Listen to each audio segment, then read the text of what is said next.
আসসালামু আলাইকুম প্রিয় প্রবাসী ভাই ও বোনেরা, কেমন আছেন সবাই? আশা করি খুব ভালো আছেন। তো আজকে যে বিষয়টা নিয়ে আসছি আপনাদের সাথে শেয়ার করার জন্য, সেটা হলো ভিসা কী জন্য রিজেক্ট হয়।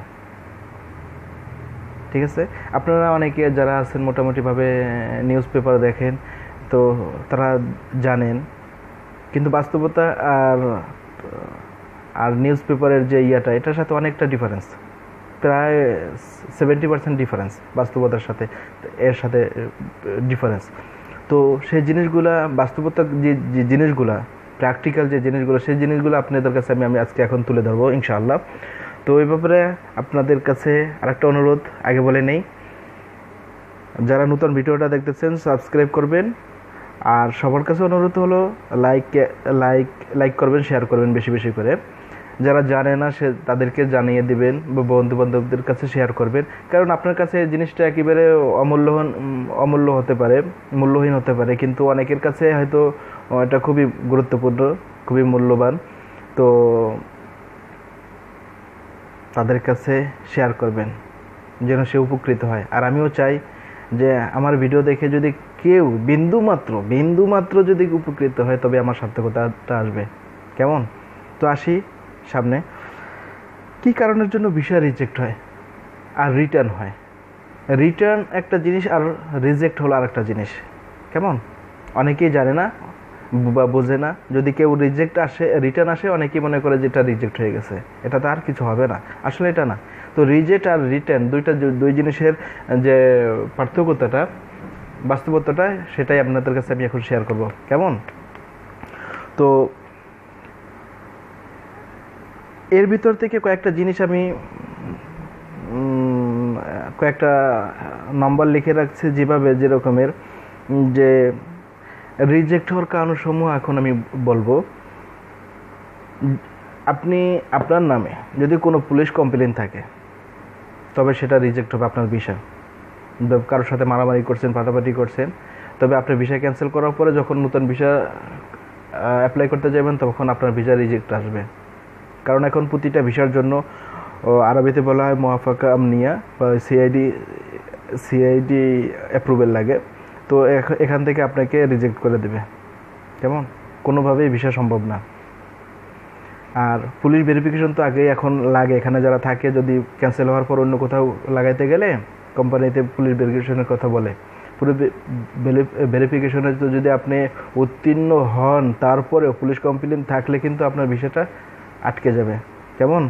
এজন্য সবসময়ের জন্য কেয়ারফুল থাকবেন, যাতে কোনোভাবেই সবসময় জন্য খেয়াল রাখবেন যেন কোনোভাবে পুলিশ কমপ্লেন না হয়। কারোর সাথে যদি কখনো গ্যাঞ্জামে যান, মানে গ্যাঞ্জামে তো যাবেন না, এড়িয়ে চলবেন। তারপর যদি কখনো গ্যাঞ্জাম হয়ে যায়, যাতে পুলিশ কমপ্লেন না হয়, এটা দিয়ে খেয়াল রাখবেন যতটা সম্ভব, বা গ্যাঞ্জাম এড়িয়ে চলবেন, অনুরোধ এটা। নাম্বারটা 2, ভিসা সংক্রান্ত যদি কোনো কমপ্লেন আপনার বিপক্ষে যায়, আপনি যেমন মালিক পক্ষের সাথে বা আপনার সাথে কোনো এটা নিয়ে একটা কমপ্লেন হয়েছে বা কিছু হয় এরকমের, বেশিরভাগই হয় এরকমের, যে স্যালারি নিয়ে বা কোনো কাজের ব্যাপারে নিয়ে, এটা নিয়ে এখন আপনারা লেবার কোর্টে উঠছেন বা আপনি কমপ্লেন করছেন, অথবা আপনার মালিক আপনার নামে কমপ্লেন করছে। এটা অনেক বিস্তারিত, কী কারণের জন্য এরকমের হয় এটা অন্য ব্যাপার। যাই হোক, যদি লেবার কমপ্লেনে এখানে আপনাদের মালিক পক্ষ যদি আপনাদের কোর্টে উঠতে হয়, কোর্টে ওঠার পরে যদি রায় আপনার পক্ষে থাকে তো ভালো, আর যদি আপনার বিপক্ষে যায়, তো পরবর্তীতে আপনি যখন এই ভিসাটা ক্যান্সেল করবেন, কখনো 2 বছর পরে হোক, 5 বছর পরে হোক, বা এখনই ক্যান্সেল করে নিয়েছেন, পরবর্তীতে আপনি যখনই কোনো সরকার ভিসায় যাবেন, তখন আপনার ভিসাটা রিজেক্ট হওয়ার সম্ভাবনা খুবই বেশি, বা রিজেক্ট হবে। ঘরের ভিসা পাওয়ার সম্ভাবনা আছে, তবে 50-50। কেমন? নাম্বার 3, পূর্বের ভিসায় কোনো জটিলতা থাকলে বা ক্যান্সেল না করা থাকলে, যেমন আপনি অনেকেই জানেন না যে আপনি হয়তো আপনার ভিসাটা ক্যান্সেল হয়েছে কিনা বা ক্যান্সেল করছেন কিনা, আপনি আরেক জায়গায় আপনি অ্যাপ্লাই করছেন, তখন আপনি ওই ভিসাটা কিন্তু রিজেক্ট হয়ে যাবে যদি আপনার ভিসাটা ক্যান্সেল না করা থাকে। এ ব্যাপারে একটা বিষয় বেশিরভাগ যে ভুলটা হয়ে থাকে, যে আপনি এখানে ভিসা আগে ছিল, কিন্তু সেই অবস্থাতে আপনি দেশে চলে গেছেন, ক্যান্সেল করা হয়নি, বা আপনি দেশে গেছেন তারপরে আর আসেননি, ঠিক আছে, আপনি দেশে গেছেন আর আসেননি, ফেরত আর আসেন নাই, তার এই জন্য আপনি আবার 5 বছর পরে 2 বছর পরে আপনি এখন আবার এখানে আসতে চাইতেছেন বা ভিসার জন্য অ্যাপ্লাই করছেন, তখন কিন্তু আপনার ভিসাটা রিজেক্ট হয়ে আসবে। সেটা ভিজিট ভিসার জন্য হোক বা এখানে ওয়ার্কিং ভিসার জন্য অ্যাপ্লাই করলেন, যেমন এখন ওয়ার্কিং ভিসা বন্ধ, যাই হোক আগে ছিল বা পরবর্তীতে খুলবে, যখন খুলবে তখন কিন্তু আপনার ভিসাটা রিজেক্ট হয়ে যাবে সরাসরিভাবে।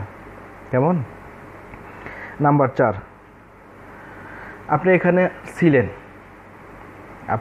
ছিলেন, থাকা অবস্থায় আপনি কোনো লাইসেন্স করছেন, সেটা ড্রাইভিং লাইসেন্স হোক বা কোনো কোম্পানি লাইসেন্স হোক, আপনি বা অ্যাকাউন্ট করছেন, ব্যাঙ্ক অ্যাকাউন্ট করছেন, কিন্তু আপনি সেটা ক্লোজ না করে আপনার দেশে চলে গেছেন। ঠিক আছে, তখন আপনি যখন আবার এখানে ঢুকতে চাবেন তখন কিন্তু আর ঢুকতে পারবেন না। আর এটা নিয়ে অনেক ভেজাল হবে, বিশেষ করে ব্যাঙ্ক অ্যাকাউন্ট যদি থাকে ওদের তো একটা চার্জ কাটে, ওই চার্জটার জন্য আপনি অনেক লম্বা একটা অ্যামাউন্ট এসে দাঁড়াবে। ওই ব্যাপারে অনেক কিছু এরকম থাকে যে জিনিসগুলা অনেক লম্বা একটা অ্যামাউন্ট লাগে বা বিষয় সরাসরিভাবে রিজেক্ট হয়ে যাবে। কেমন? তো এদিকে খেয়াল রাখবেন, যখন আপনারা এখানে আসবেন, আসার পরে যদি কেউ এরকম দেশে চলে যান তবে সেগুলো সব কমপ্লিট করে তারপরে যাবেন। কোনো কিছুর ভিতরে আপনি জড়িত থাকবেন না, আর যা কিছু থাকবে সব কিছু কমপ্লিট করে ক্যান্সেল করে চলে যাবেন। তারপরে সেটা ড্রাইভিং লাইসেন্স তো ক্যান্সেল করবেন না খবরদার, মানে অন্য কোনো কোম্পানি লাইসেন্স বা ব্যাঙ্ক অ্যাকাউন্ট যদি থাকে এসবগুলো বা এরকম ইত্যাদি ইত্যাদি, যদি এরকম কিছু থাকে সেগুলো ক্লিয়ার করে যাবেন। এরপরে আরেকটা জিনিস হলো যে রিজেক্ট হয় এরকমের এই জিনিসগুলোর জন্য সরাসরিভাবে রিজেক্ট হবে। ঠিক আছে, আরও এখানে আর রিটার্নের সম্ভাবনা নেই, সব রিজেক্ট করবে সরাসরিভাবে। আর রিটার্ন যে আসে মানে ফেরত আসে, এই ফেরত আসে আপনি সব কিছু আবার ওকে করে আবার যদি সাবমিট করেন, সব যদি ওকে থাকলে তো আবার অ্যাপ্রুভেল আসবে, মানে বিষয় হয়ে যাবে। যেমন এই রিটার্ন আসার যে জিনিসগুলো থাকে, সেই জিনিসগুলো হলো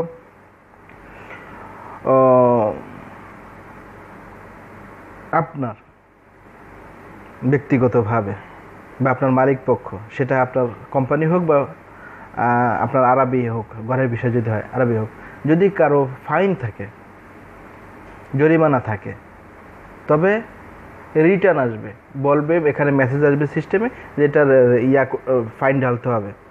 কেমন? আর এ ব্যাপারে আরেকটা জিনিস, সেই জিনিসটা হলো আপনার মালিক পক্ষ যদি হয়ে থাকে, যদি সে আরবি যদি হয়, যেমন আরবি আছে, আরবির ঘরে আরও 10টা লোক আছে, 5টা লোক আছে, কারো যদি ফাইন থাকে, জরিমানা থাকে, হ্যাঁ, তবে কিন্তু আপনার বিষয় রিটার্ন আসবে, ওখানে বলবে যে জরিমানা আছে।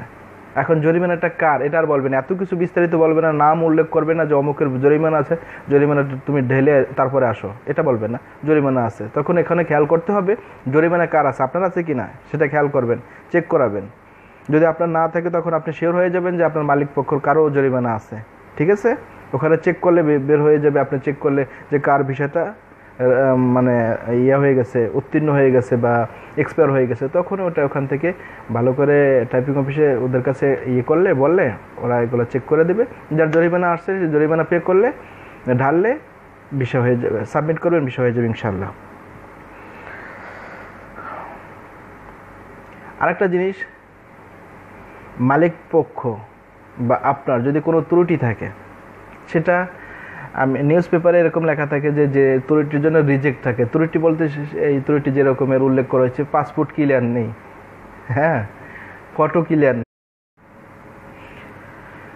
পাসপোর্ট যদি ক্লিয়ার না থাকে, ফটো যদি ক্লিয়ার না থাকে, আপনার মালিক পক্ষের যে কাগজপত্র, দরকারি কাগজপত্র যে জিনিসগুলো লাগে, এক এক মালিক পক্ষের এক একটা জিনিস প্রয়োজন। যেরকম আরবিদের জন্য একটা, মালিক বা কোম্পানির বিষয়ের জন্য আর অন্য জিনিসগুলো, অর্থাৎ যে দরকারি যে জিনিসগুলো, সেই জিনিসগুলো যদি ক্লিয়ার না থাকে তবে রিটার্ন আসে, রিজেক্ট হয় না।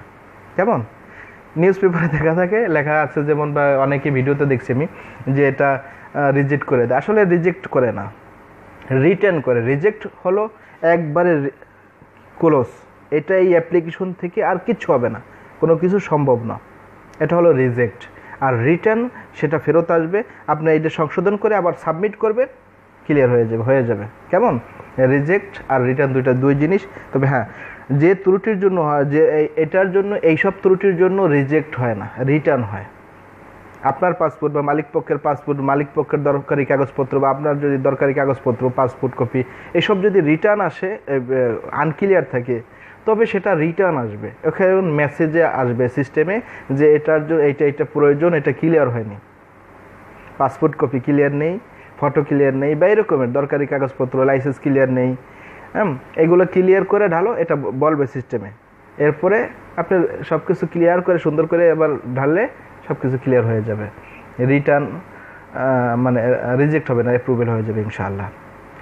আর হ্যাঁ, যদি টাইপিংয়ে যদি কোনো ত্রুটি থাকে, টাইপিংয়ে ত্রুটি বলতে আপনি ন্যাশনালিটি ভুল দিচ্ছে, ঠিক আছে, তবে ন্যাশনালিটি ভুল দিলে এতে রিটার্ন হয়, রিজেক্ট হয় না। আপনি বাংলাদেশি আছেন, আপনাকে ইন্ডিয়ান ঢালছে ভুলবশত, এটায় রিটার্ন আসবে, রিজেক্ট হবে না। বা অ্যাপ্লিকেশনটা এতটুকু হয়, লক করে ফেলে, অ্যাপ্লিকেশনটা রিজেক্ট করে না, লক করে ফেলে। এই অ্যাপ্লিকেশনটা থেকে মানে আবার রিসাবমিটও করা যায় না, এরকমের অনেক সময় হয়, সবসময়ের জন্য না, তবে রিটার্ন আসে। এটা সামান্য, খুব 5%, সবকেরা 5% এরকম যদি ভুল হয়, যেরকমের ভুলটা, এটা সংশোধন করা সম্ভব না, সাবমিট করাও সম্ভব না, এটা এরকমের ভাবে থাকে। তবে এটা আরেকটা অ্যাপ্লিকেশন করতে হয়, এটা শতকরা 5% এর মনে হয়, তবে রিটার্ন আসে, এটা অ্যাভেলেবেল। যেরকম পাসপোর্ট নম্বর যদি ভুল থাকে, ন্যাশনালিটি সেটা যদি ভুল থাকে, তবে রিটার্ন আসে। যেমন যে কোনো এরকম যদি লিখতে কোথাও ভুল থাকে, রিটার্ন আসে, রিজেক্ট হয় না, কেমন। তবে কিছু কিছু ভুল আছে, যদি আপনার ভিসা নম্বরটা যদি ভুল হয়, তবে সেই অ্যাপ্লিকেশন থেকে আর কোনো কাজ হবে না, এটা নতুন একটা অ্যাপ্লিকেশন করতে হবে। এমনই ভুলের অনেক স্তর বিশেষ আছে, আর এটা সংশোধনেরও অনেক লাইন আছে, সংশোধনও করা যায়। আর যেটা একবারে সংশোধন অযোগ্য, সংশোধনে যাবে না বা অনেক পুরাতন, তখন এটা রিজেক্ট হয়। আর যেটা সংশোধন করা যায়, সেটা রিটার্ন আসবে।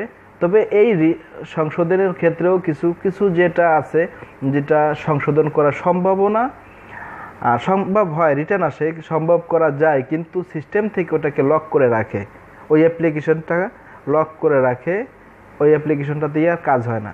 তবে এমন যদি হয়, তবে ওই যে আপনার টাকাটা অ্যাপ্লাই করছেন, ওই টাকাটা কিছু কম আবার রিটার্ন ফেরত নেওয়া সম্ভব, অ্যাপ্লিকেশন আছে আবার যে আপনার ওই টাকাটা ফেরত আসবে, কিছু কম আসে, কেমন। তো এভাবে সবসময়ের জন্য সাথে থাকবেন আশা করি।